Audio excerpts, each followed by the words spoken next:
Has to work quickly. Down to 6 seconds. Carr going down again. And it's Quinn Williams this time for the Jets. That's over the middle in the air. Picked off. Brian Poole to the end zone. Touchdown. The punter to beat, and the punter brings him down. Braden Mann saved a touchdown most likely. Looks right. Fires a bomb down the right sideline again for Mims. What a catch by Denzel Mims. And welcome back to an episode of the Cool Your Jets podcast for your hosts Ben Blessington and Michael Nania, returning from a few-week vacation. And Michael, in the meantime, the Jets have been busy at OTAs. They start minicamp next week. A lot to talk about on this podcast. We'll be going over some OTA impressions, then we'll hop into a mailbag. The plan for the podcast throughout the summer, just to get the schedule straight, is we'll have our normal Monday 1 hour long podcast. Michael and I will just go over some topics and have a mailbag. And then on Thursdays, we'll have a special episode dropping each week. So, I mean, that might be player profiles or interviews. We've kind of set up some stuff. And then during the season, there'll be game previews. So we have a whole schedule set. So don't miss. Turn on your tweet notifications. Subscribe to CYJ on iTunes. But Michael, let's hop into our OTA impressions. I think this is probably the most amount of OTA coverage I've ever seen. And maybe that's just because it's all positive vibes. So I've been just reading more. But I don't remember OTAs in June getting this much coverage. Am I wrong? No, I totally agree with you. I feel like it's been covered a lot more intensely than it has been in the past, especially compared to last year. Obviously, coverage was limited with COVID and everything. But even before that, I feel like we never got quite as much coverage as we have for OTAs, because it feels like we're getting training camp level coverage right now. Like, right. We'll see this in training camp with the passing stats and the play-by-play. And we have seen this in OTAs, we do, but to this level, it does feel like we've gotten a little bit more intense coverage this year, which is great. And like you said, it's been so positive that it's been enjoyable to take in, just to, hop on Twitter when practice is going on and just refresh and see all the plays rolling in, then to read the analysis afterwards. Robbie has had great notes at Jets X Factor Robbie after Sabo. each practice. It's been fun to follow, because that positive energy that started out in the first few months of the offseason with firing Gase to hiring Saleh to a very productive free agency period to a draft that I think most Jets fans were happy with. It's all carried into the practice, to the practices so far. Everything that has been said by the players and the coaches has been extremely encouraging. Some of the early developments with key players in the roster has been great. So the vibes are extremely positive out of camp. And I definitely out of OTA so far. And I definitely don't think that there has been an OTAs period that's been this encouraging in recent years. Yeah, I know. Maybe we should have been more alarmed with last year's performance, just reading it. Because these team activities, these 7-on-7s, these minimal contact, I mean, that's aimed for the offense to succeed. And I remember seeing tweets during training camp or mini camp about Sam Darnold not particularly performing well, the offense as a whole not performing well. And it's like, okay, don't read too much into it. And I guess that was more during training camp because they didn't have any mini camp or OTAs last year. But reading about training camp, and it's like, oh, this team just needs time to gel and whatnot. And look, we'll see the product on the field. I'm sure there's going to be growing pains for both sides of the ball. But it seems like this team is really coming together. And yeah, I mean, what a change this has been for the Jets in the last 6 months. I mean, you think about what we were talking about in this podcast, in December or January, lamenting the Jets for winning a single game and costing themselves Trevor Lawrence. But like you said, I mean, the hiring of Robert Saleh is the catalyst for all this. That was the biggest thing the Jets did this entire offseason. And I think in an offseason that, like you said, I think many Jets fans are happy with, I would give it an A. I don't think the Jets, and look, we'll see how they perform on the field, but just on paper, at the outlook, we talked about how important this offseason was and how much we were going to learn about Joe Douglas and how much this offseason can change the fortunes of the franchise, even if they're not a playoff team this year. It was just a really important offseason to get the ball moving in the right direction. And I really think the Jets did that. And we'll see how it turns out. But Robert Saleh is just, maybe it's just the fact that they're attending Islanders games and Nets games and just the positive vibes and the way he's interacting with the beat. And you see him addressing the team. And he just seems like the Jets have a real CEO, a real leader. And I think we've said CEO on this podcast maybe 2,000 times, especially when we were doing the head coaching candidate profile breakdowns. But the Saleh hiring to, like you said, a free agent period where they landed, in our eyes, one of our favorite free agents, if not our favorite free agent, in Carl Lawson, and a great fit in Corey Davis, among others. And then a draft where I feel like the Jets walked out of there with 3 first-round picks. and a few other guys. I mean, I think the Jets are going to end up having at least 5 rookie starters next year, for better or for worse.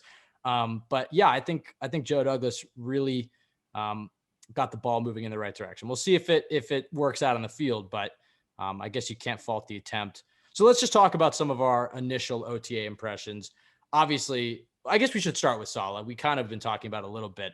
I don't think we got a single video of Adam Gase addressing the team at practice during his entire tenure. And maybe that was because he never did it. I don't think one exists. I think that's what it is. He either never did it or they were just never inspiring. I think we've gotten maybe 1 or 2 from Saleh. And I'm ready to run through a brick wall for this guy. I guess can you just talk about the difference? I know we've kind of been talking about it, but just at practice and kind of the energy that's radiating off this team, how it's affecting you and your coverage of the team.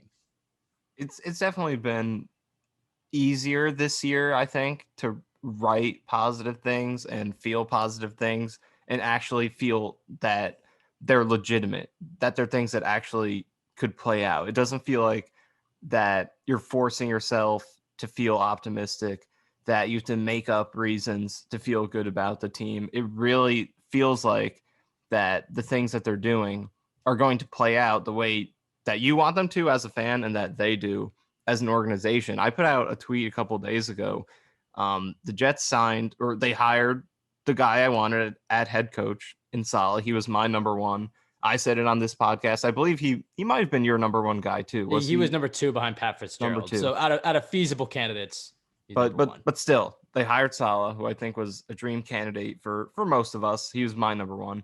Carl Lawson was probably my favorite edge rusher candidate. I had him number 1 in terms of pass rushing out of free agent edge rushers on a list that was stats based. They signed him. Corey Davis, I had him number 1 on the free agent wide receiver list that's based on a bunch of different efficiency stats. They signed him. So and also Zach Wilson was mine outside of Trevor Lawrence, preferred quarterback. I went back and forth with him in Fields, but ultimately Wilson was probably always the guy who I thought was the best option for them. They traded Sam Darnold like I wanted them to and didn't, fall into that trap. They addressed offensive line in the first round like we wanted them to. So they did all the things. Not that fan general managers are always right, but they did a lot of the things that were clear issues and they addressed them in the best way possible. Exactly. And they did off season. So we're not just sitting here right now and being like, okay, Rashad Perriman. Yeah. Okay. I'm just like rationalizing or right. George Fant. No offense to George Fant. I think he's a great fit in this offense and he'll do good things, but that was like your biggest money signing last year. But It's not like we're just rationalizing, making up reasons to be excited. They got a lot of the people who we wanted. Saleh, Zach Wilson, Carl Lawson, Corey Davis. These are people who Elijah Vera Tucker was literally probably the dream first round pick. Obviously, trade up to get him, but he was the dream first round pick, I think, for me at least, falling to number 23. So they got guys we actually wanted because we identified them beforehand and said these guys make sense to fill the weaknesses that they have. And now they're here. So we're not making up reasons to be excited. Yeah, there's still plenty of question marks on this team, but I think the biggest thing that separates them from last year's team is it feels like they have legitimate shots at answers to those questions. I mean, there's a question about, okay, how good can Elijah Vera Tucker be as a rookie? Can he put up a Becton-like rookie season and come in immediately and be a starting caliber guard? That's a question, but I feel fairly confident about the answer. I do think he's going to slide in next to Becton. He might have some rookie lumps or whatever, but I feel pretty confident that Vera Tucker is going to be a starter in this team for a while. I mean, there's questions about how Zach Wilson's going to perform, but unlike a guy in Sam Darnold, who me and you, I guess, were both pretty optimistic about, but you were still talking yourselves through some of the mistakes that he made throughout his first 2 seasons, specifically the second season when he had that 3-game stretch. I mean, we did a whole film review on him and we were looking at the New England game, the Jacksonville game, and we were kind of talking about we kind of ignored, I guess, the end of his 2019 season. In retrospect, I think we weren't objective enough on the end of Sam Darnold's 2019 season. The fact that after that Baltimore game, it didn't look that pretty, even though they won the game against the Steelers, even though they won the game against the Bills. It feels like, and then you talk about Carl Lawson, who I think, like you said, was the best edge rusher on the market. Despite the 5 sacks, you look at the pressures that he put up and the situation that he was in Cincinnati. Now you add onto a Robert Saleh defense, which he's a perfect fit for. You put him in that Nick Bosa, Leo role, and you put him on a defensive line that is loaded with talent. I mean, this is the most deep position on the entire team. I think every position outside of cornerback, I would say I'm very comfortable with how the Jets address it. It doesn't mean that they're all going to work, but I think that at the end of the season, you're going to say, okay, where the Jets are today versus where they were 365 days ago, night and day. I think the cornerback position is the only spot where I'm like, they could have done a little bit more there, but they had so many holes that you can't really address everything in one offseason. And I think what the Jets did, or Joe Douglas' strategy, partly was to make good positions great and make, okay positions good. And he didn't focus on a position like cornerback trying to make it a great position. He didn't dump too many assets into it. He looked at his defensive line and said, look, we got a stud in Quinn Williams. We have other great players like Lorenzo Fatukasi and John Franklin Myers. Let's add to it. Let's go get a guy like Carl Lawson. Let's go get a guy like Sheldon Rankins. We look at our offensive line. It's like, okay, we have Mekhi Becton there. Let's go and put Elijah Vera Tucker and beef up that left side of the offensive line. Let's go and add some great parts to this team. Cornerback, there just wasn't enough assets to do that. I like Bryce Hall. We'll see how Bless Austin, Isaiah Dunn, whatever other, answers they have to those questions are. Obviously, the Robert Saleh defense doesn't rely on amazing cornerback play, but that would be the only spot in this team that I would say I'm, incredibly worried about, and still think that the Jets are going to have to make some definitely going to have to make some moves after the season. And I want to dip into the mailbag a little bit early here. We'll come back to topics and fill out the mailbag. But the first part of at Joey Shadle's question is the wave of optimism around this team is tough to blindly embrace. So bring us back to earth. What's the worst possible season for the Jets this year? Is more to that question. We'll come back to it. But just so it doesn't seem like we're completely completely biased Jets fans here, Michael, I guess talk about some of your concerns with this team. I mentioned the cornerbacks, but how do you see this, positive energy? Obviously it's great. Obviously everybody feels confident about the season, but what are some of your biggest concerns about this unit? I guess to answer this question, the worst possible season for the Jets has to start with Zach Wilson being unimpressive. But even the thing with that is he is only a rookie. So no matter what he does, even if he's absolutely terrible, it's still only his first season. So you can't read into it too much, but there is a bar you'd like him to clear. You don't want him to be Josh Rosen. You don't want him to be, Josh Allen's rookie year was very bad. He did eventually overcome it, but he is massive outlier to have done that. You don't want to have a rookie season that's really, really bad. That doesn't put the odds in your favor. So if Wilson has an extremely rough rookie season, then that's problematic. I think it all starts with that.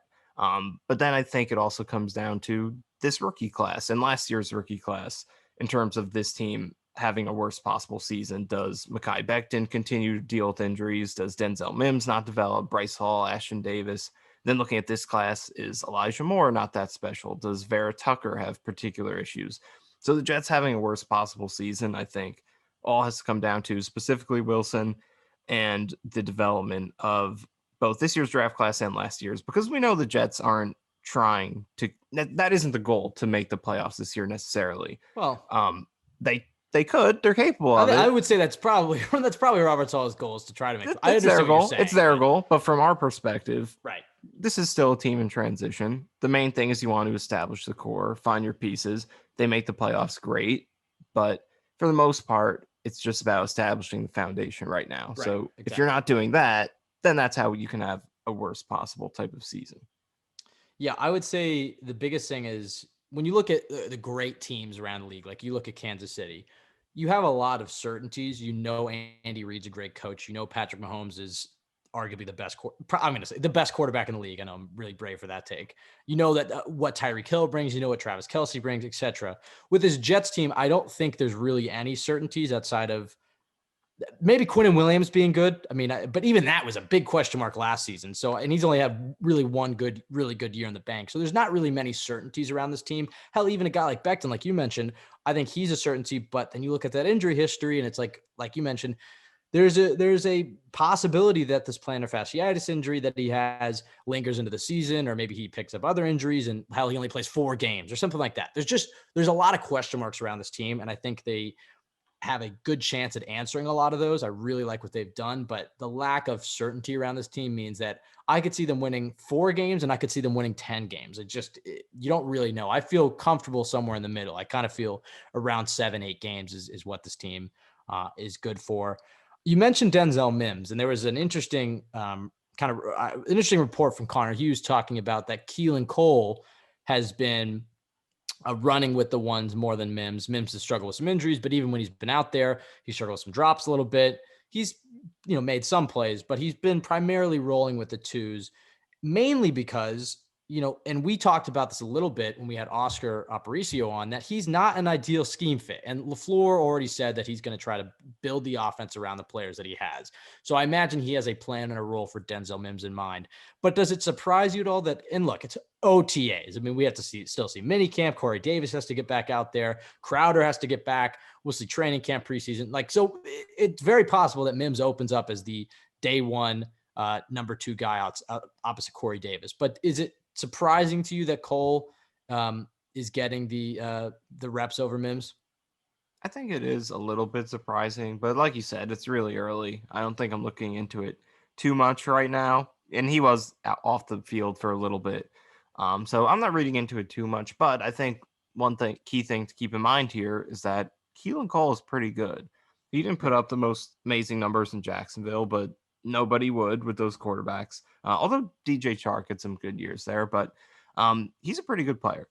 And if he is your, 5th or 6th best receiver, even 4th best receiver, that's very good depth in this league. So it doesn't necessarily surprise me that he's playing as well as he apparently has been and is challenging for starting reps, because I think he is a very solid player. And I like that signing quite a bit. And they gave him a decent number, up to $5 million max this year, which isn't nothing. That definitely could be, number 2 receiver starting type of money.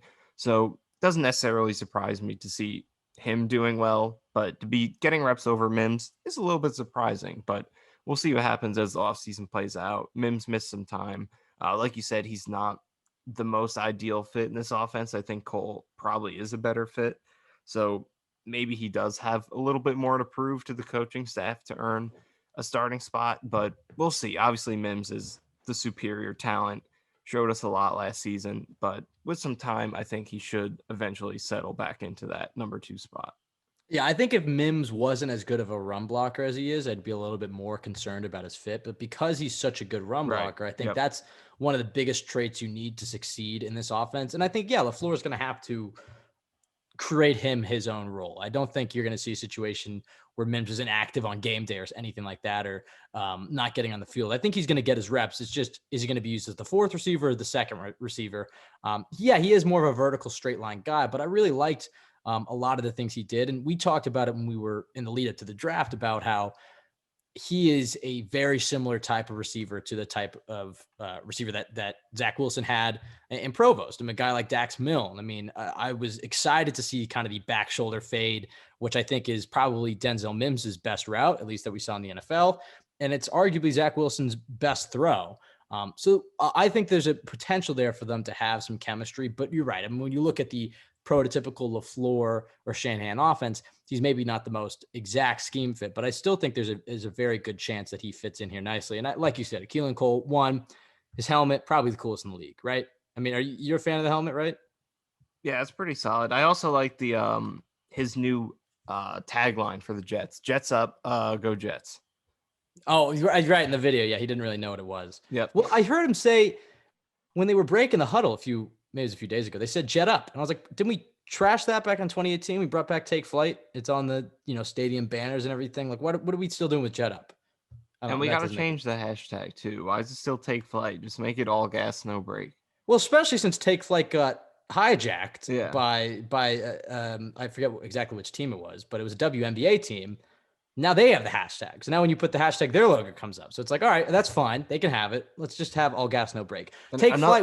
Another thing is, I think the huddle chant, or whatever you want to call it, I think it needs to be all gas, no break. Like, you could have one player kind of lead it, screaming like all gas, and then the rest of the team responds no break. I think that works. Kind of replacing the home of the Jets thing. That's probably the lamest thing I've ever heard. What chant isn't lame? The Jets chant is literally spelling the name. Yeah, I get, but it's got history, it's got tradition, and you can't get history. It has to start at some point. I think the all gas no break thing is lame. In a chant, I think it's cool. I think it's lame. There's nothing wrong with and the home of the Jets. Just the problem with the take flight is that all I think of is the free agent videos they made back in 2018 or 2019 of like Le'Veon Bell and like Josh Bellamy and CJ Mosley all like, recording their, them signing their contract and going take flight. And that's all I think of. So you mean like those videos could be in like top 10 videos just before disaster? Yeah. What do you think, on a brief side note, what do you think about Le'Veon trashing Andy Reid? I was a big Le'Veon fan when he was here and even after he left, but this is out of character for him. This is definitely not respectable what he's been saying. He chose to sign with the number one passing offense with a rookie he ahead didn't of play him. great when he got his chances, so Do you think he's washed? Yeah, at this point. And especially he's not helping himself with this stuff. But you were talking about Keelan Cole. I was just going to say, I do like his fit a lot in this offense. And when we're talking about Jamison Crowder and apparently they're working on restructuring his deal. He's supposed to be in minicamp this next week. There's some fans that are talking about cutting Crowder. It just doesn't make any sense to me. The Jets finally have depth at receiver, which I think is probably the most important position to have depth at. It may not be the most important position, but it's the most important position to have good, valuable depth because receivers get injured more than any other position. I don't have any numbers to back that up. I'm just going to say that. But I just like the fact that no matter what, Zach Wilson will not be throwing to practice squad players and guys the Jets signed off the street 3 days ago and are forcing to play. I like the fact that even if their starters go down, the Jets can still field a unit of Elijah Moore and of Keelan Cole or Denzel Mims or whoever it is. And hell, Braxton Berrios is playing out during practice. So I like that the Jets have depth there and I don't want to mess with it. So I think Cole may be more of a stereotypical fit in this offense. I think he's very similar to Corey. I think he's kind of a poor man's Corey Davis in my eyes. I think Mims brings you something different. So I think it's important to give him his own role. But Cole can block too. So right. Exactly. That's the trait between all these receivers. Is that especially in the outside that they can block, and that's going to help the running game. And kind of tying back to what we were talking about with Le'Veon Bell and with the receivers, this running back room, I'm curious. I think this is going to be the best rushing season the Jets have had in a while, just because I believe in the offensive line upgrades and in this offense, in this outside zone offense, when you have good receiver blocking and those receivers can seal the edge and you have fast running backs who can get upfield, you're going to see production. And you saw in San Francisco that they didn't necessarily need to have a Le'Veon Bell or an Alvin Kamara or any of the top running backs in the league. I love that was the only other running back, Derrick Henry, that I could think of. As long as you have guys who are fast and can, just make that one cut, get upfield, and you have the blocking specifically at the tackle positions, especially if you have guards who can pull, if you have receivers who can get out and block like we've been talking about, you're going to have production. It's just going to be there's not going to be one guy, one workhorse. It's going to be running back by committee. Michael, I'm curious, I guess, how far back do you have to go in your prediction for this running back room, taking into account everything we just talked about? It's fairly inexperienced. There are some question marks there, but I'll go on a limb here and say, I think Ty Johnson was the best running back on the team last year. And the last 2 years, Le'Veon Bell's been getting reps, who I guess looked good for his first 2 or 3 games. And then it seemed like his legs kind of wore down and the Jets didn't get really anything out of him, but that was mostly bad offensive line play. And then next year, still not great offensive line play, but the Jets are running 40-year-old Frank Gore, halfback dive every play. Definitely running the ball was, I kind of want to say it was an emphasis under Adam Gase, but it was something that they just did not do well. They were not able to keep themselves out of second and long at all. And they were really predictable in when they were going to call runs and the types of runs they were going to call. So I guess where would you rank your prediction for this rushing attack compared to past Jets teams? In other words, how far back do you have to go before you see a Jets team that you think would run the ball better than this upcoming team? Because in my eyes, I think that in this system with Becton and Elijah Vera Tucker and hell, even McGovern and Fant, who I think are good scheme fits, can hold the fort, and the receiver blocking. And I really like Michael Carter. I think Ty Johnson's going to have a nice year. Tevin Coleman brings you something new as well. I feel like this is going to be the best Jets rushing attack in a long time. What do you think? Yeah, I definitely agree. I think it all starts with the offensive line. I think this group in particular in the run game can be really solid. We'll see what happens at right guard. But the other 4 guys, I think, all fit this scheme really well, especially George Fant, I think, is going to benefit from it. Vera Tucker is a great fit in this scheme. So I think the run blocking, we'll see what happens in pass protection, can Becton take the next step from good to great? Can McGovern turn around what he did last year? Can Fan improve? What will Vera Tucker do? Pass protection is more of a question mark for me, but run game, I feel pretty confident they'll be at least an average run blocking offensive line, but the potential to maybe be top 10 because I think all these guys fit this offense, what they want to do really well. But all these guys are good athletes, and that fits exactly what we want in a wide zone. So I think the offensive line is good, and they have running backs who have home run ability to fit that. Ty Johnson showed some of it last season. I agree with you. He's probably their best running back. No, not probably. He was their best running back last season. Well, Josh Adams was comparable in the little that he played, but Johnson played a lot more. Michael Carter brings home run ability and shiftiness. The ability, the elusiveness that they didn't have last year in that unit. So I definitely think it all starts with the offensive line, but they have a committee of guys who completely shaded Pirine there. That's kind of my theme. I think anyone who follows me on Twitter knows that at this point. I'm not a Pirine guy. What is the ceiling for Pirine in your eyes? I think the ceiling is probably for him to be a good, just a good, like kind of like what Bilal Powell was, like a jack of all trades, not quite amazing enough in any one thing to be a bell cow back, but I think Pirine can be a good pass blocker, have good hands out of the backfield on checkdowns, and be pretty good in power situations. But I just don't see the elusiveness or the home run ability. Also, the vision, I think, it was pretty bad last year, honestly, for Pirine. Do we blame that? Do we blame that pick on Gase? It does seem like he was kind of picked for more of an inside zone offense. So I don't think he's a great fit in this scheme.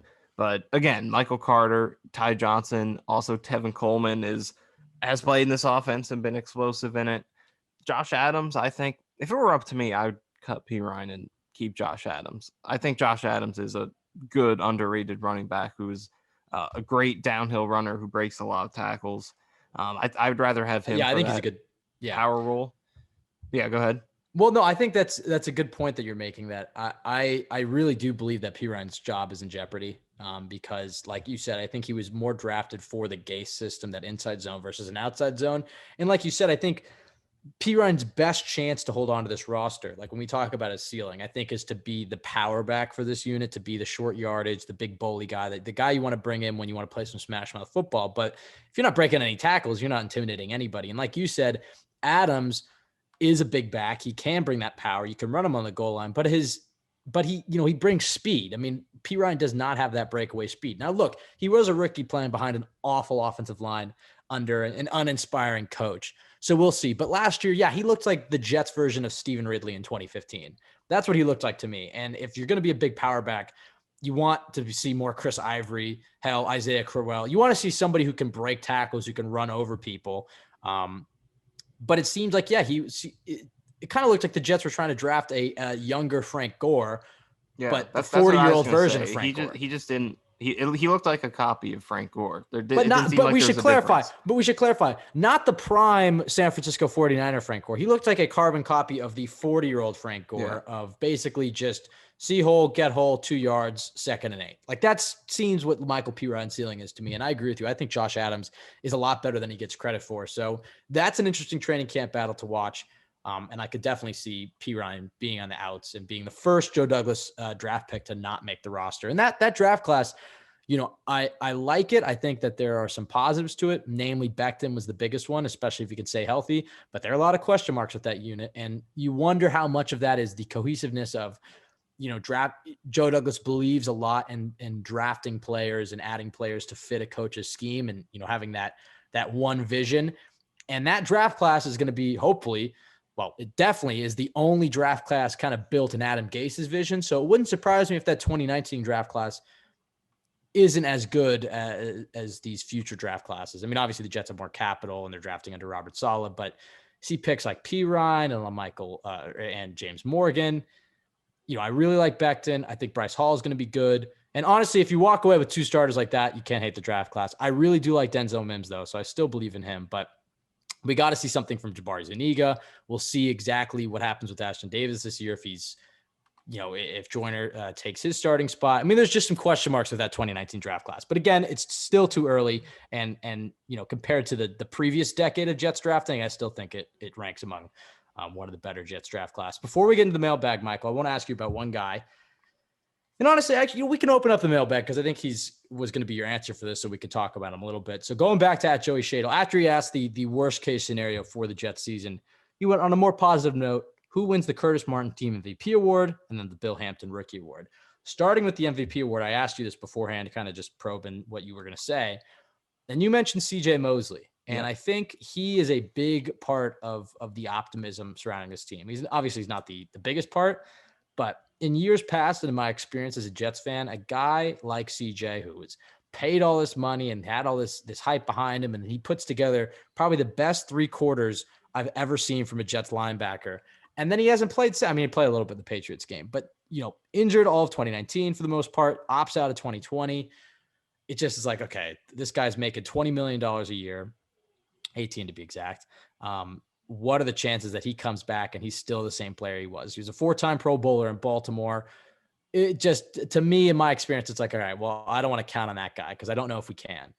But I will say CJ is, I don't know if he opted out because of Gase or because it really was because of COVID, but he's found himself in a great situation playing under Robert Saleh, which is probably a dream for a linebacker like CJ, a linebacker coach in Robert Saleh, who is a defensive-minded guy, is a guy that players love to play for. It seems like CJ is re-energized, just kind of judging from social media. We'll see. And it looks like he's moving well. I mean, you can't read too much into OTAs, but those groin injuries, I mean, that's a pesky, and it moved into his core too. So it's just a pesky internal injury that is one of those that can just derail a career. I guess, how are you feeling about CJ, just kind of watching him in OTAs? You can't take away too much, but it seems like he's working his way back into that leadership role. Seems like he's moving well. It seems like maybe the 2 years off has given him enough time to recover from that core injury. What are your thoughts on Mosley and the potential impact he could have on this defense in 2021? Yeah, it definitely seems like he's locked in mentally. Because that's a concern you could have with a player who opts out of the season, misses the season before that. But it seems like he's totally locked in, and character was never a question for Mosley at all. I mean, it's one of the biggest pluses with him, really.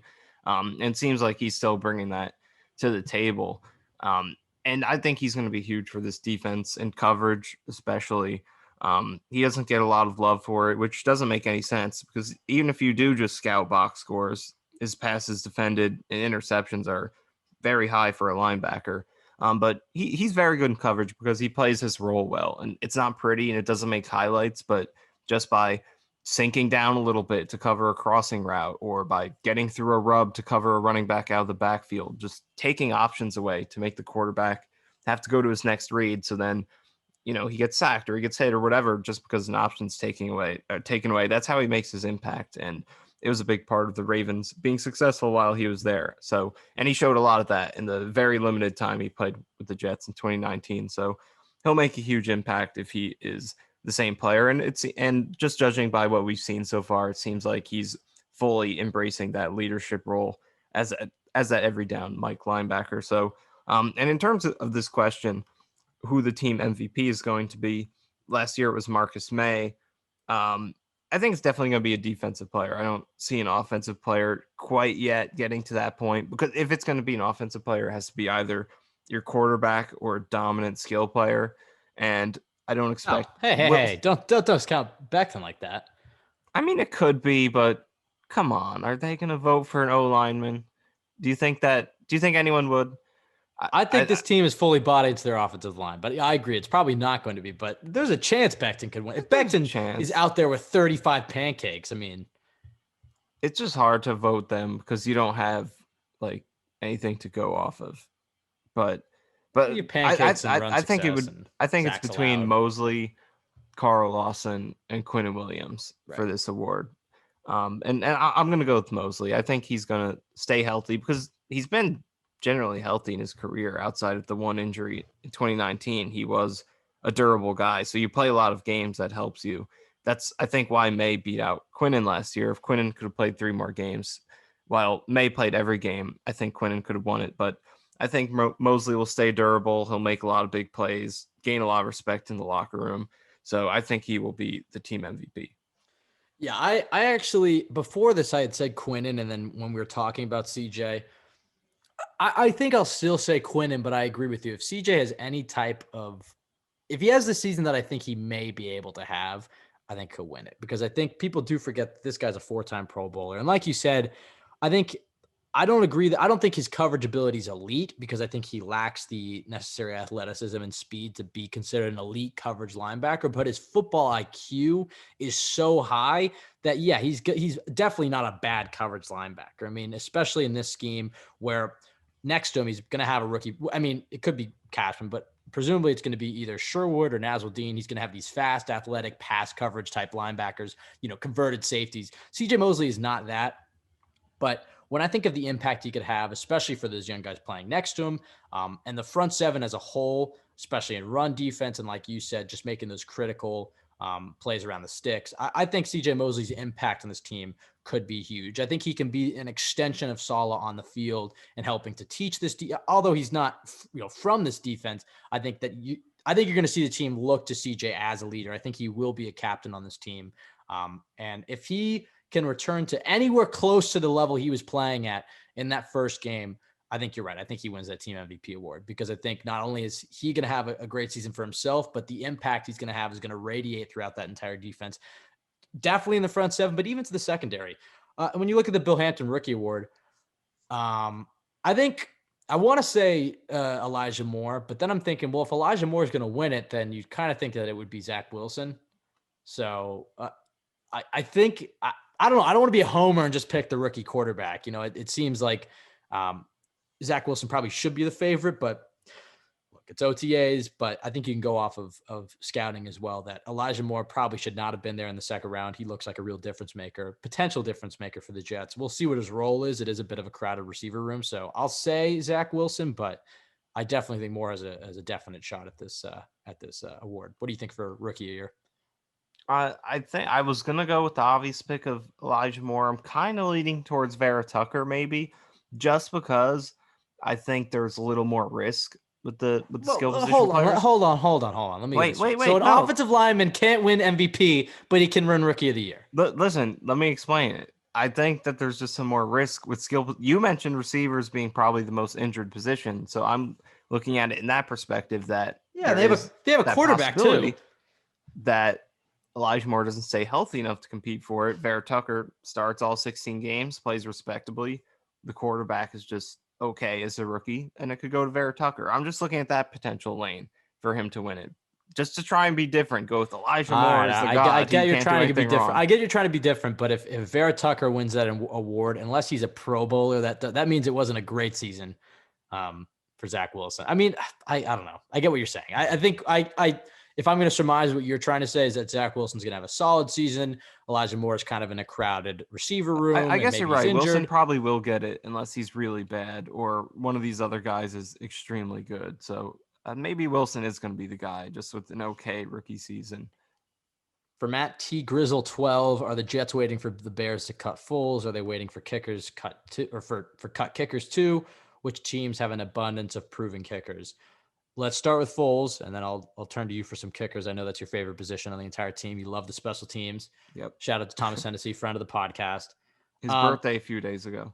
Oh, happy birthday, Thomas. I think Foles is probably the guy.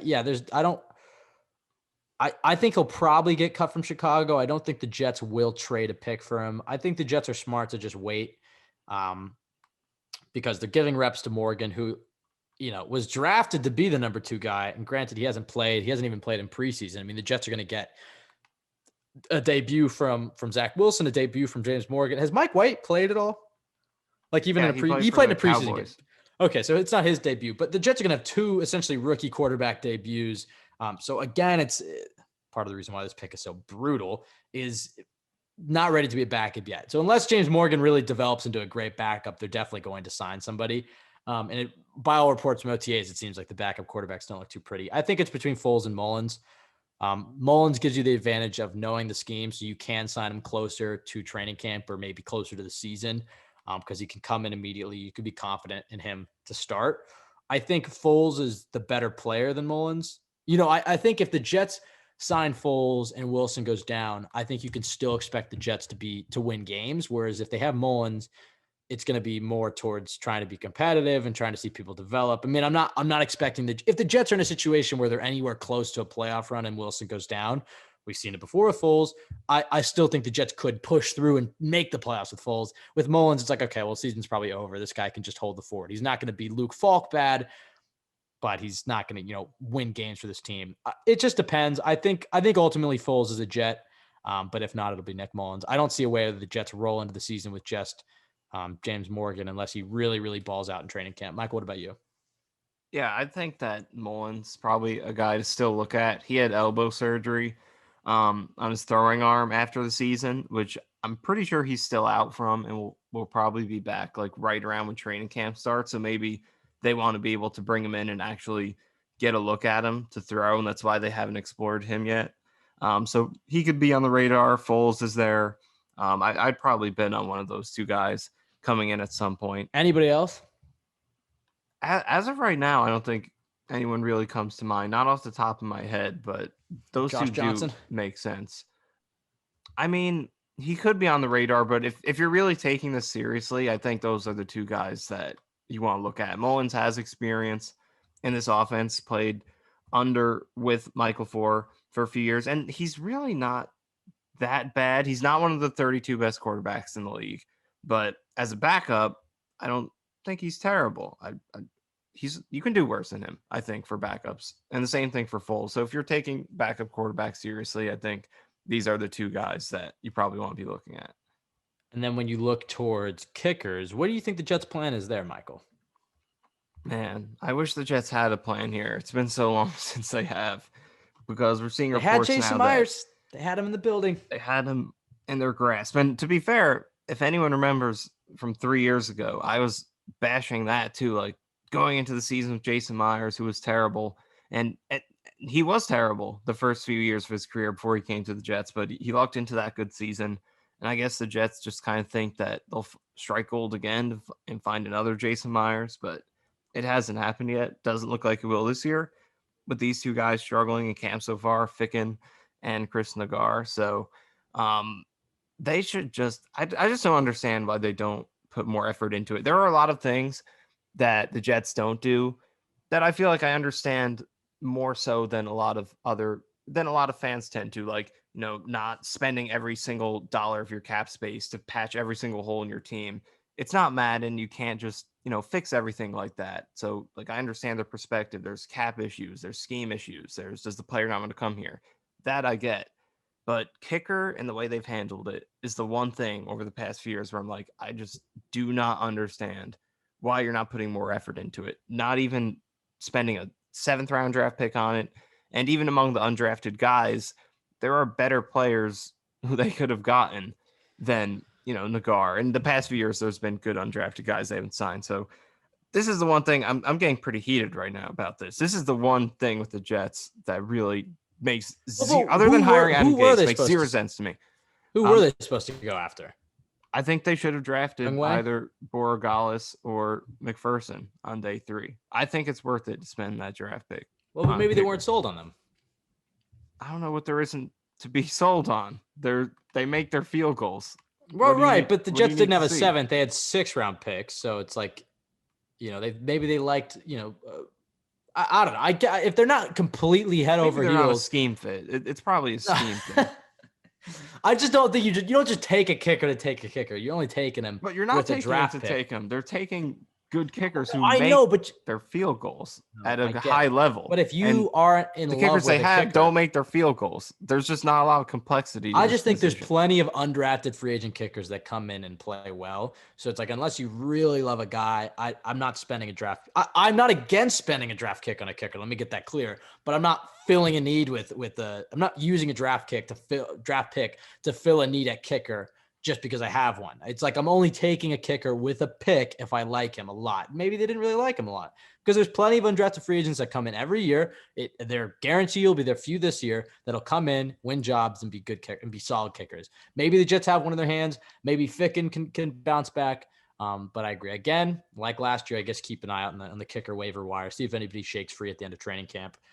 From at the fake Matt Gold in regards to Crowder. Just one more thing on the kickers before we move on. But like, if you're going to sign an undrafted guy, sign one who's good. Chris Nagar missed 3 extra points last year at college distance. That's like 20 yards. And he didn't make any field goals from 50 plus. Maybe they like his potential. And he also didn't even kick until his final season in college. So just I wonder, more effort that's into a it. great point. I wonder if they had like a private workout with him and they really liked it. Didn't he have a video of him nailing like a 65-yarder or something? I'm pretty sure that's kind of like practice threes in basketball. It's like every player can hit threes in practice. I bet Dwight Howard can make over half his threes in practice. Doesn't mean you can do it in the game. I guess Every single kicker can make those practice shots. Put effort into kicker. It seems like I've had Ficken enough. again. I'm putting my foot down. Seems like it's probably Ficken again. We're going to march on Florham Park. Anything demanding they sign a good kicker. Anything's better than Corey Vedvik. From at the fake Matt Gold, in regards to Crowder, how do you guys weigh that JD and Crowder share the same agency, say CAA? Do you think JD is setting a precedent for future CAA clients that he won't blindly do what they ask? I mean, yeah, I think JD has already set that precedent from day one that he's not a GM that's going to fold easily, that he has his number and he's going to walk away from it. He'll walk away from the table if you're not willing to meet it. I wouldn't read too much in the fact that they're represented by the same agency. I do think just from the sounds of the fact that Saleh was so open in talking about the situation with Crowder and that he expects him to be here, it sounds like things are amicable and that they'll be able to work something out. I mean, it makes a lot of sense from the Jets perspective because you can recognize that Crowder is a really good player and easily was the best Jets player, easily the best Jets receiver last year. I guess I was going to say arguably the most proven this year, but I'd still probably put Corey Davis above him. He's a really good player, though. He's a really, really good player and among the best slot receivers, but you can still recognize that he's overpaid. And if the Jets cut him, he's not going to sign anywhere else and make close to what he's going to make with the Jets, even with the restructure. So I think the Jets can restructure him, knock off $2, $3, $4 million and still be paying him what he's worth and still be paying him probably slightly above market value for slot receivers. So that's kind of my view on it. I do think the Jets ultimately get something done. Maybe they push some of the money and lay it out over 2 years, or maybe they just knock it down. I mean, I'm not necessarily exactly sure the way they'll try to structure it, but I definitely don't think that he's on this roster with his current salary. Mike, what about you? Yeah, I agree. In terms of this question with the agency, I think it's an interesting point to keep in mind, but more so than the agency, I think it's just Douglas has shown us from the start that he's this kind of GM who is not going to cave or overpay to players. So I think this is just in line with that. But I agree with you on Crowder. I would try to keep him around. You want as much depth as you can get at wide receiver as possible. I don't see the point of cutting him. The thing that they should do is just try to find that middle ground. You know, I would say start at $5 million. If he thinks he can, go in the open market and do better than that, then pump the number up a little bit. See if he'll do 6 or 7 and just try and find that midpoint where you could knock off as much as you can, but still keep him around at a number that he'll take. Because I think he has a lot of value to this team this year. You have a rookie quarterback. You have a lot of inexperienced receivers and in this position group too. As much as we like Elijah Moore, he's a rookie. Denzel Mims played, I believe, 9 games last year, and he's only going into his second season. Corey Davis and Keelan Cole, new to the team, new to this offense. So there's a lot of variables here, and you want as much depth as you can get as possible. And I think Crowder, even though $10 million is definitely too much after drafting Elijah Moore, his role is going to be diminished, and you do want to knock that down. I just would try to avoid getting to the point where we're cutting or trading him, because I think he can provide a lot to this team, just with having the depth and security. Kind of going off the point you just made about like the type of GM Joe Douglas is, and going back to what we were saying at the beginning of the podcast, where it's like heading into this offseason, we didn't really know who Joe Douglas was as a GM. We knew that he had his price point, that he was a little bit more on the conservative side when it came to free agents, that he valued the draft picks, that he was good at trades, just looking at the Jamal Adams and the Leonard Williams deals, or at least getting good value at the time of the trades. So we knew a little bit about Douglas, but I will say I really like the GM that Joe Douglas showed himself to be this offseason. And we'll see if that's a trend that continues. But one of the things where you play that game of being too firm on a price point is you end up with situations like what happened with Robbie Anderson, who granted actually wouldn't be a great fit in this offense. So maybe it was for the best. And I like that Douglas at the midseason point took ownership and said that he did, he didn't necessarily handle that situation amazingly. The fact that he let Robbie Anderson walk and go sign in Carolina for a deal that really wasn't that, exorbitant. We were talking about, well, you let Robbie walk if he's going to make 12, 13, $14 million, but he ended up signing Carolina for, what was it again? It was 10. And then they signed Perriman for 8 million or something like that. Yeah. It was a difference of $1 or $2 million. It may have been less than that. It might've been 6 and 8. I forget the exact numbers, but that's the game you play. And you want a GM who can walk that line really firmly of not overpaying free agents, but still knowing when there's a guy that you really want and you got to get him, that sometimes you have to give him a little extra cheese, especially when you're in a situation like the Jets were in this offseason, where it's like, hey, we're coming off a 2-14 season. Not everybody wants to sign here. I think he navigated that perfectly. He wasn't too conservative. We were really fearful, especially after the first few hours of free agency. I know everybody overreacted because the Jets didn't get Tooney and they didn't necessarily come out of the gates flying. But the fact that he went and got Carl Lawson, he paid him what he was worth. He went and got Corey Davis. He paid him what he was worth. And obviously he values his draft picks, but he recognized the value of Elijah Vera Tucker and trading up for him. So Joe Douglas, what we learned about him is obviously he's a conservative and a really, really, really measured GM, but he can be aggressive. And that's kind of what you want. You want that balance of aggressiveness and conservativeness. And I just think that's an important point to mention, kind of when you're talking about, we know who he is. He has his line in the sand. Just a brief side note on Douglas and kind of what we've observed from him this offseason. And then kind of continuing off this point, question from @MEpstein1012. Moore hasn't even played a preseason game, and Crowder was our best weapon last year. Why do fans complain about depth? Yet as soon as somebody gets hurt, they want to cut someone. What happens if Moore gets hurt? We still need Crowder. I agree with that 100%. I definitely agree. And I also think it's important to note that Elijah Moore and Jamison Crowder are two very different types of slot receivers. Elijah Moore is a guy, Jamison Crowder is a veteran, safe, he's a safety blanket for a quarterback. He can go over the middle, get his yards. You can count on him, especially the last few years, to get 100 receptions. This year, I don't know if he will, just because there's more weapons. Elijah Moore is an explosive, dynamic playmaker. Jamison Crowder is not the deep threat that Elijah Moore is. He's not necessarily the threat to take a wide receiver screen 70 yards, although he did do that week 1 against Buffalo. He can do it. But Elijah Moore is definitely the more explosive of the two, where Jamison Crowder is probably the more reliable of the two. Michael, I guess just your thoughts to finish up the Crowder topic on cutting him and restructuring him and kind of the role you see for him in this offseason, because I think it's important to note that the Jets, with Corey Davis out and with Denzel Mims working with the second team and battling injuries or whatnot, the Jets have been playing Keelan Cole as the number 1 receiver. They've been playing Elijah Moore outside, which I think is versatility that Crowder doesn't have. I think you'll see Moore start his career in the slot, but he could evolve into a guy like a Tyreek Hill or a Tyler Lockett who can play both, who can play on the outside, which is what he's doing right now in OTAs. And you're seeing Braxton Berrios come in and have a great OTA session. Granted, you don't want to read too much into it, but the fact that the Jets are having success with essentially 2 slot receivers shows that I think they're going to have an offense that it's going to work a lot with Crowder and Moore on the field at the same time. I think you're going to see a lot of Moore coming in motion on jet sweeps and Crowder coming across the formation. And I think you're just going to see LaFleur build an offense around these 2 slot receivers, because I think they're 2 really valuable weapons. And although they technically play the same position, they're in fact very different. Yeah, I agree. It's a really good point that you make. These guys are not this. They're pretty much opposite players. They offer very different things, even though they're both smaller guys who primarily line up in the slot.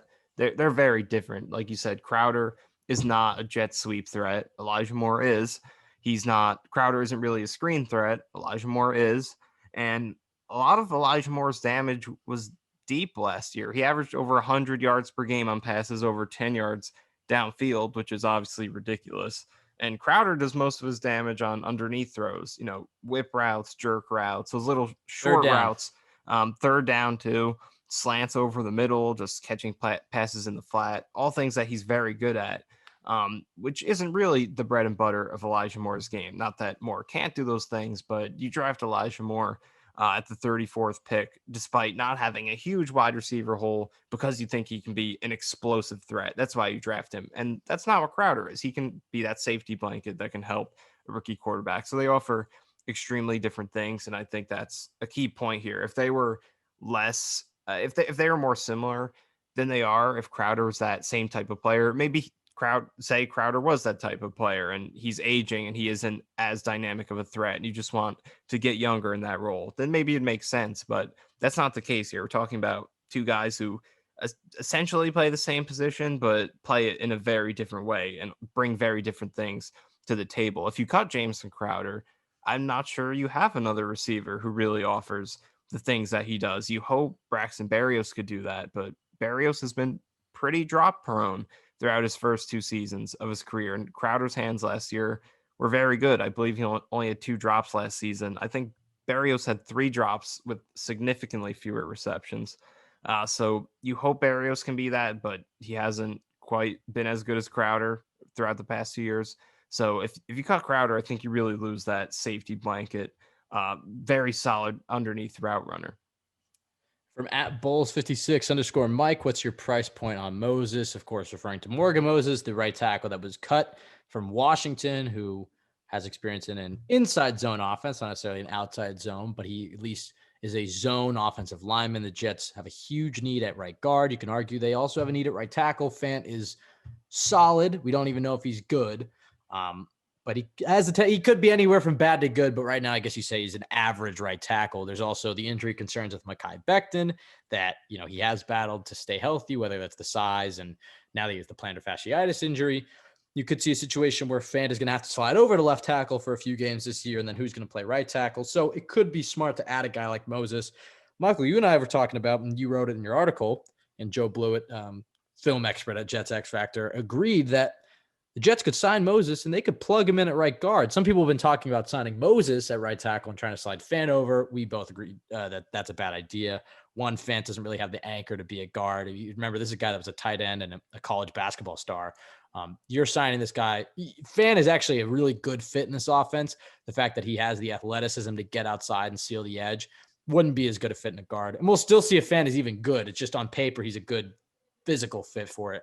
Moses, however, seems like he could work well here at guard. I guess kind of your thought on Morgan Moses' fit with this team, whether it's at guard or tackle, and then kind of your price point if you're Joe Douglas, what you are offering Moses. And do you think that maybe would correspond with the move of, like we were talking about earlier, maybe cutting a Jamison Crowder, or at least restructuring him or making another move? Just kind of your thoughts on the whole Morgan Moses situation.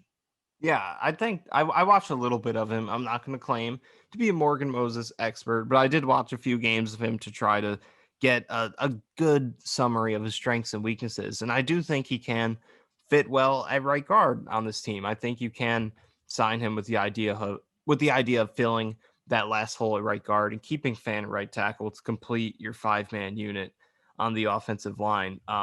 Moses is much more of a power player than he is an athlete. To me, he didn't have great combine numbers back in 2014 when he was drafted. Actually had pretty bad athleticism numbers in terms of 40, the agility drills, things like that. And he was 20 pounds lighter at that point, and now he's in his 30s. And you can see that on tape. His best moments are when he's blocking down, when he's working to the inside. Those are the things where he's at his best, more so than getting in space, working to the second level. And Fant is the opposite. Fant is pretty good getting out in space. He was essentially playing tight end for the Seahawks for a few years.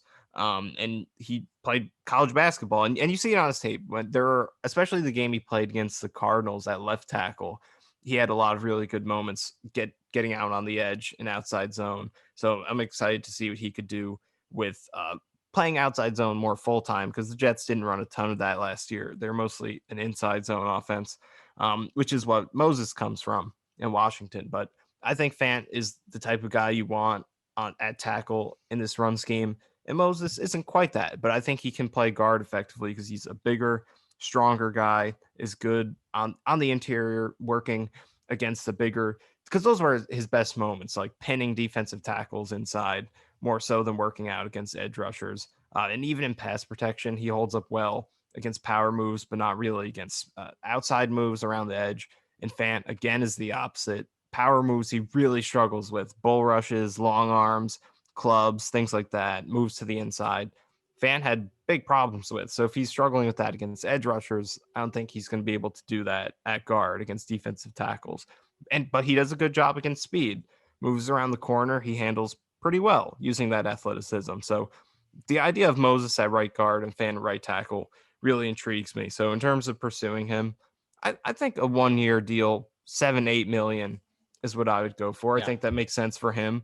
That's a respectable number for what he's achieved, where he's at in the league, and sets him up to cash in free agency next year. He'll only be 31, which is young enough to probably go for another big multi-year deal. And that number also kind of puts the Jets out of range of teams like the Bears, who could also pursue him, but don't have nearly as much cap space. I believe the Bears have 6 million in cap space right now. It's a single digit number, but they're way behind the Jets, who are in the 20s. So 1 year, 7-8 million is probably where I would go for him, with the idea of playing him at right guard. Yeah, I mean, it's hard because 30 minutes ago on this podcast, you were saying the goal for this team isn't to win the playoffs or to go to the playoffs. And clearly this move, signing a 30-year-old offensive tackle, when it's not necessarily, especially tackle, it's not necessarily a huge need. Well, it supplements the quarterback. Well, you didn't let me finish the point. Okay. Yeah, thank you. So on the surface, signing a guy like Moses, who's 30 years old, doesn't really make much sense for the Jets. But because the Jets have a rookie quarterback, and we've seen what happened with Sam Darnold and not getting the protection, and you don't want Zach Wilson to develop these scars of being afraid in the pocket. And you saw Zach Wilson flourish last year with an amazing offensive line in front of him at BYU. I think it's worth it. I think it is worth it, even if it's just for the year. I think the big X factor is if he's comfortable and if he wants to play guard. There's a question that, maybe he doesn't want to play guard. He can sign with a bunch of other teams and play tackle. You make more money as a tackle. So that's a big question mark. If he doesn't want to play guard, I don't know if I would do it. I think I would do it maybe if it was, Fant's money's already guaranteed, so you're not getting out of that. I don't think that Moses is a tremendous fit at tackle in the system. I agree with you. I think would be a good fit at guard. I do think that you bring him in as a guard, and then the value that you have is also, if Becton goes down, who we know has injury concerns, you could slide Fan over to the left side where he actually wants to be, and then Moses can play tackle in that situation.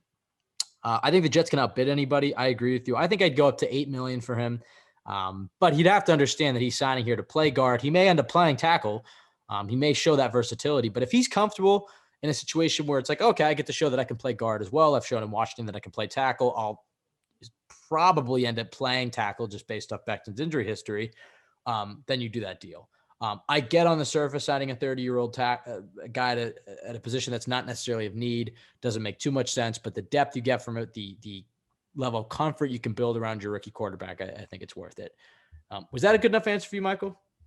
Yeah, I think you summed it up. I mean, I think I did in much fewer words, but no, you made a good point. I think your answer was way longer than mine. What are you talking about? No, when I addressed the quarterback part of it, I think it was shorter. No, you had a great answer. You had a great answer. At Gavin_football1, realistic stat line for Quinn Williams for the upcoming season. What do you think, Michael? I feel like Williams is going to benefit from the improved edge help. Carl Lawson and Vinny Curry.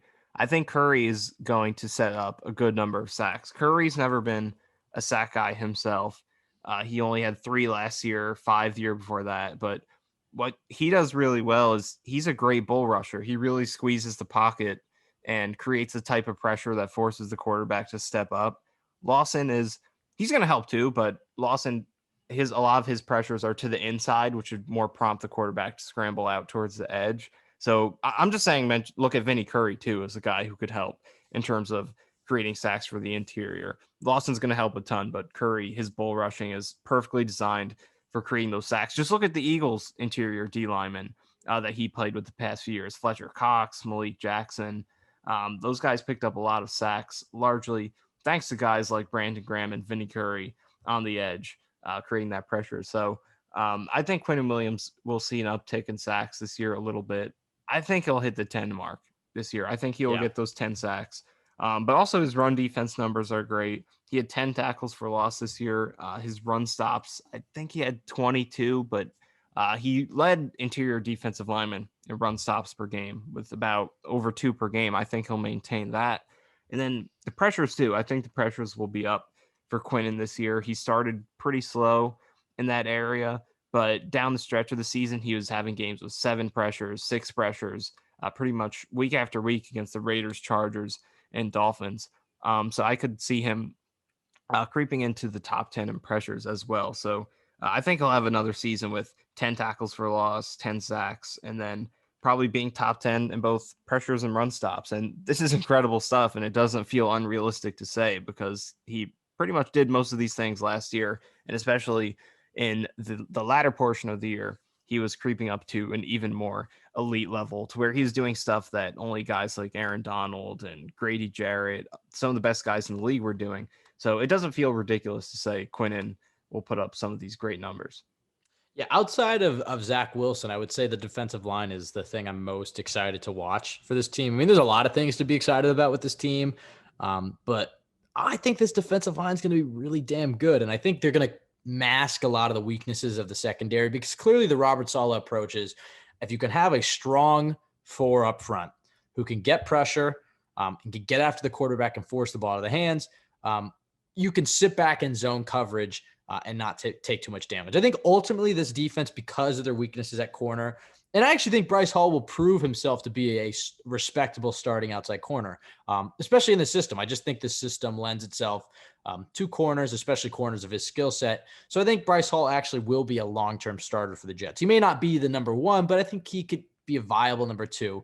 I think the problems for this unit will come opposite him. And then, I like Michael Carter II in the slot, but it may take him a season to kind of get his wings under him. But I think that number 2 corner spot is going to be an issue for the Jets.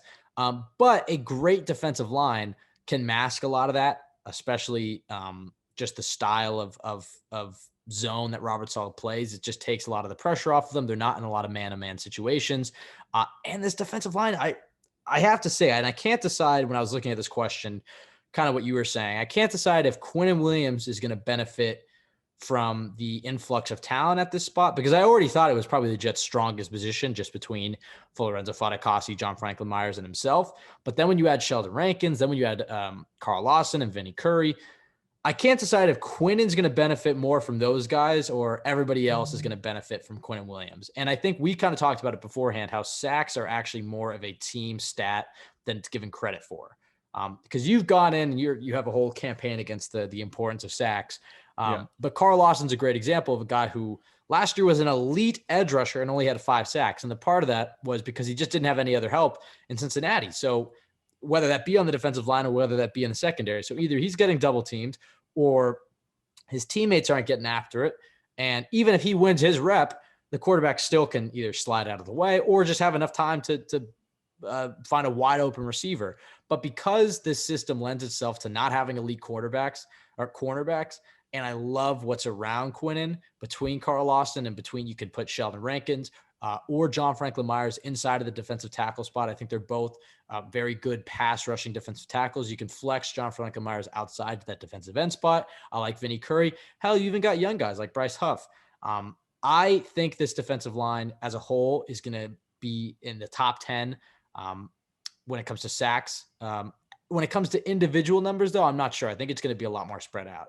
So I think Quinnen can hit 10, and I think Carl Lawson will hit around there as well. But I think you're going to see guys like John Franklin Myers having 5 sacks and Vinny Curry having 4 sacks and Sheldon Rankins having 7 sacks. I think it's just going to be, or 6 sacks, something like that. I think it's going to be more spread out between them all. And they all have their individual strengths. And that's not even acknowledging Fatukasi, who's arguably one of the best run-stuffing nose tackles in the league. He might not be a tremendous fit in this offense, or in this defense, but you could still play him at a 0 tech or a 1 tech as a 4-3 defensive tackle on running down. So I really, really like this defensive line. And I think Quinn Williams is really going to be benefiting off of the additions, and obviously Carl Lawson will as well. Yeah. And I want to talk a little bit about Carl Lawson and the sacks a little bit. So I do think Lawson is going to have an uptick in sacks this year. Last season, he had the highest, just as an indicator of how little help he had the highest percentage of his team's quarterback hits in the entire league. He had the second most quarterback hits. He had 32. Only TJ Watt had more.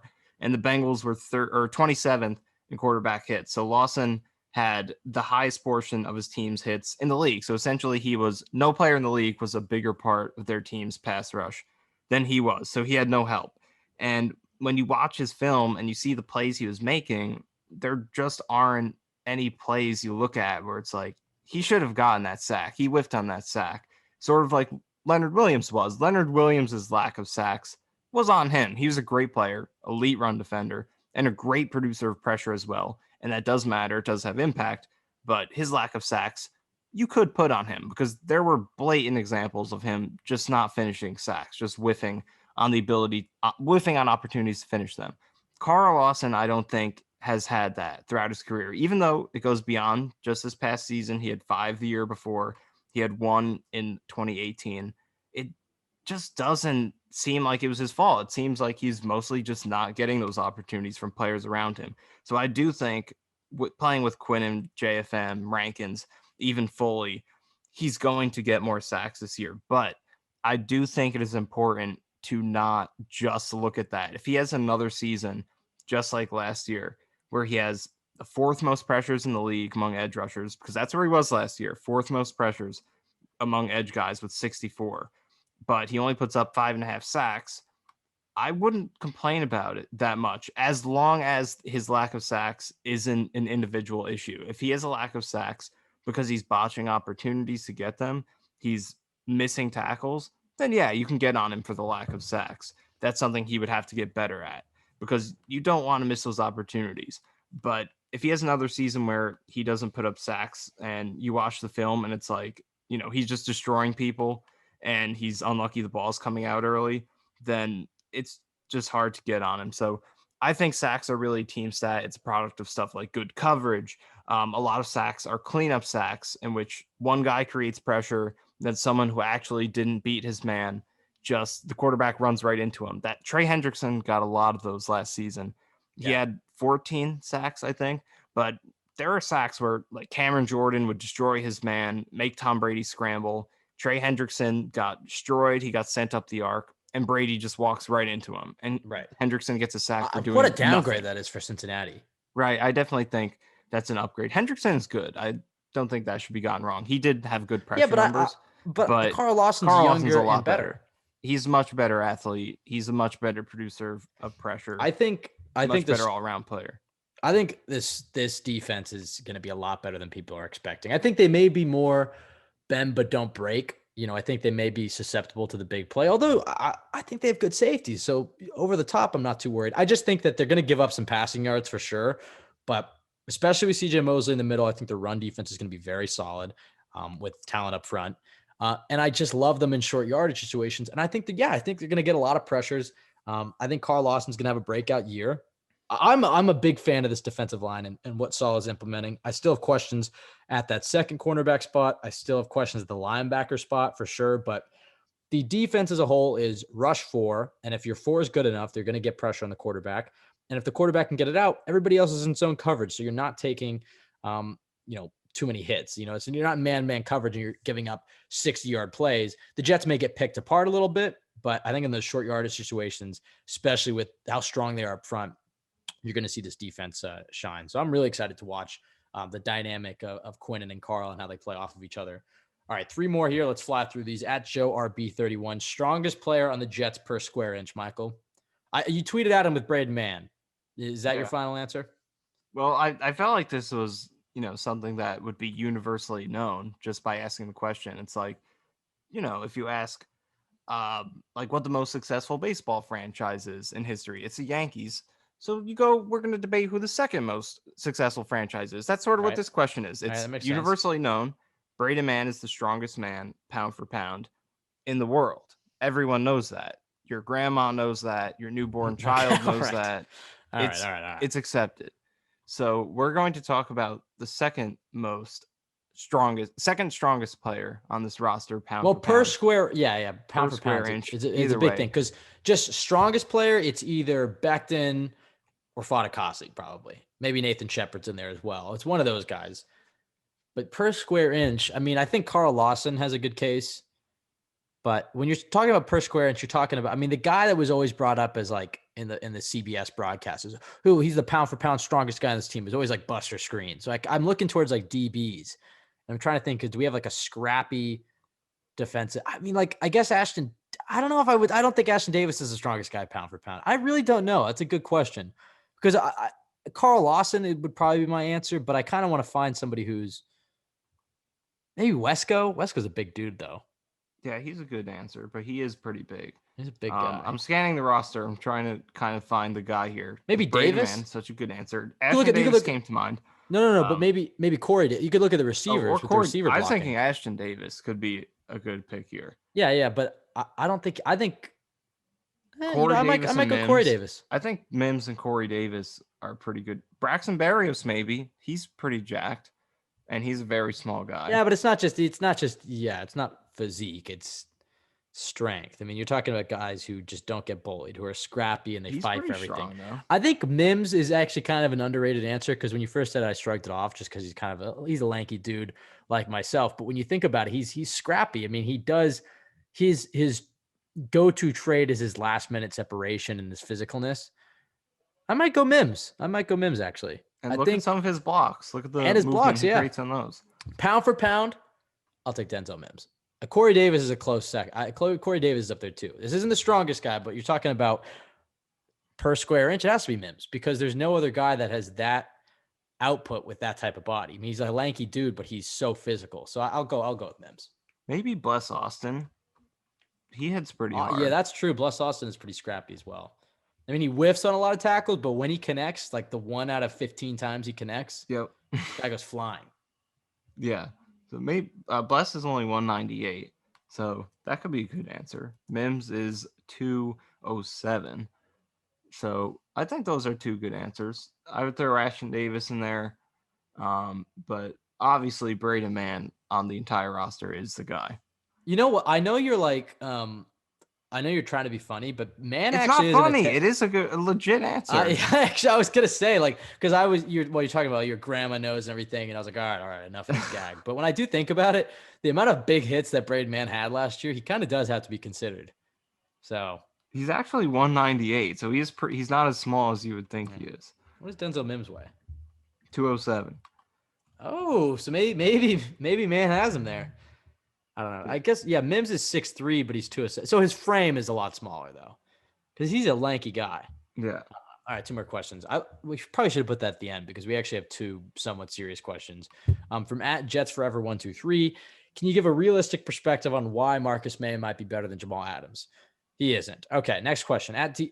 Like the way I view it is, I guess like I mean, you can go after me. You've been going first every single time. I asked first. Oh my God, I was giving you time to think about these because you're not even on the document. Yes, I am. Oh, you're not popping up in the Google Doc as being. It says page unresponsive, but I was just here. Yeah. Okay, so Marcus May is not better than Jamal Adams, but I do think there is a case that he was better than him this past season because Jamal Adams had a very bad season in coverage. He was toasted. The Seahawks put him in the slot a lot more than the Jets did, and that role was not a good fit for him. And he got toasted quite frequently, and he was not good in coverage this past season. But before last year, Jamal Adams was the best safety in the league, and one of the best was his last two seasons with the Jets, 2019, 2018, were some of the best all-around seasons from safeties we've seen probably in that decade. Just with what he was doing all around, dominating as a pass rusher and blitzer to an extent we haven't seen from any other safety. He was elite in coverage. I know a lot of people, now that Adams isn't on the Jets, like to debate that. He was great in coverage. He manned up against tight ends. He was great in zone. He was excellent. And his run defense is obviously, it pretty much goes without saying, he's great in that area too. So May has not come close to what Jamal Adams did those two seasons. But May was elite this past season. He was very good. And Jamal Adams was still, I would say, good, but his coverage was an issue this past season. So I would say May had a better season in 2020, but Adams is definitely a more talented player all around. Yeah, and also Marcus May is 3 years older. I mean, I guess Jamal Right. Adams turns 26 in October, so that's 2 years, but 2.5 years. I think May is a very, very good player, but I think this is who I mean, I think the last year that you just saw, that's probably the peak you're going to get from Marcus May. I'm not saying that he's going to go down or anything, but I think we know who Marcus May is. And I still feel like there is some room for growth from Jamal Adams. I think right now Jamal Adams is the better player than Marcus May, but I still think that that you could see an even better version of Jamal Adams just because he's still only 25. I mean, he has a longer prime than Marcus May. Part of that was because May was just such an old rookie. That actually is the only reason why. But I feel that May is probably stronger in coverage. He's probably the better free safety, can roam over play that deep third and can break up those plays and get interceptions like the amazing one we saw in Miami or against Seattle. That's not really Jamal Adams's game.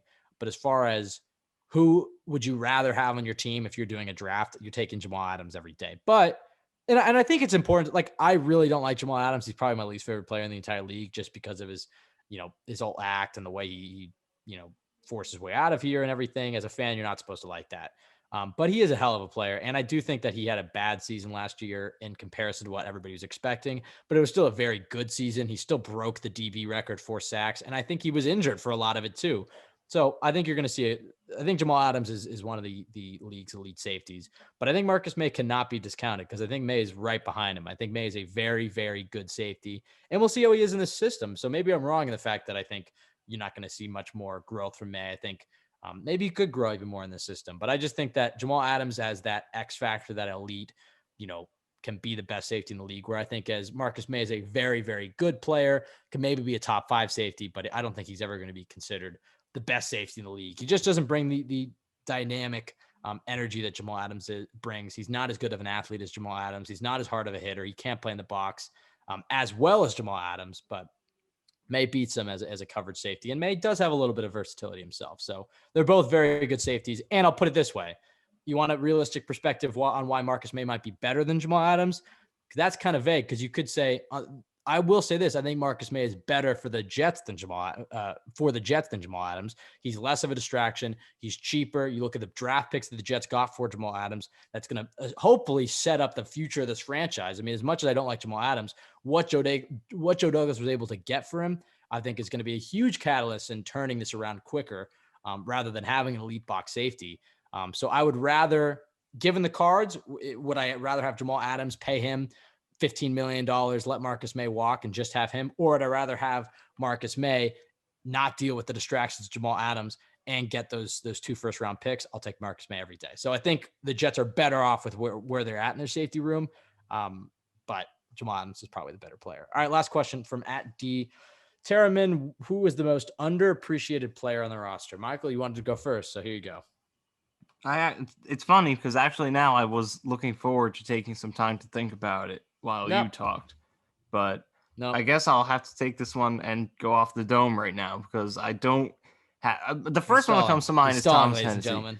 I was going into it, but now I got Thomas Hennessy. No, which is a go-to answer. The long snapper is always unappreciated.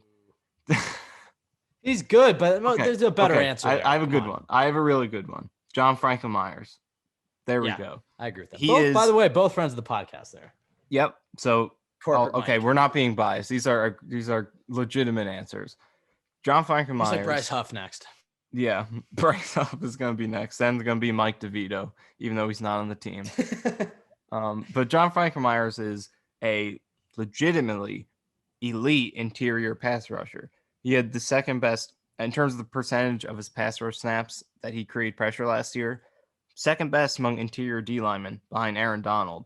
So he is very, very good as a pass rusher. Another guy who didn't have big sack numbers, but you watch him and it's not his fault. It's a lot of times he's creating pressure so quick that the ball is just coming out, and he created impact in another way, just forcing an incompletion. He actually teed up the interception that Marcus May had against the Seahawks with a really good bull rush that forced Russell Wilson to scramble and make that throw. So he had a ton of plays like that. Amazing pass rusher on the interior. I'll go John Franklin Myers. Yeah, he's definitely the best answer for this question, for sure. If I'm trying to be different than you, most underappreciated. I have an answer here, but I don't know if it's I think John Franklin Myers is the answer, but underappreciated. I guess that's going to mean the fans really don't value them, and are kind of just counting them out.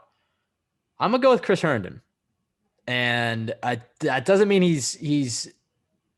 Let me explain this. I think Chris Herndon is getting a ton of hate, and everybody's kind of written him off in his career. And look, I mean, the Jets clearly aren't, because he's going to be the starter this year after an uninspiring 2020 season.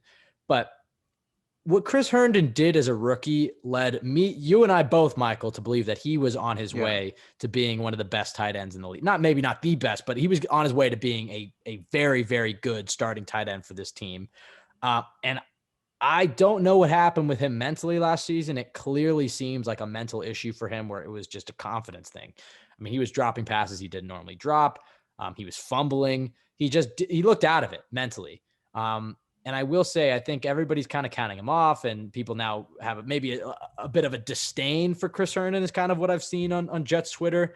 But I'll say this: I really believe that he can't be counted out just yet. I think we'll see how he performs this season. If he's he is the starter. This is probably his last chance. If he puts up another season like he did last year, he's going to be demoted to probably at most tight end number 2, but maybe could be off the roster. But I just think his ceiling is so damn high that everybody's just discounting him. He's another question mark on a team full of question marks. And although he may not be as, I think the view on him is not as optimistic as it could be. I still do believe that Chris Herndon can really turn this around, just based off his rookie season. And he did come on a little bit towards the end of last season.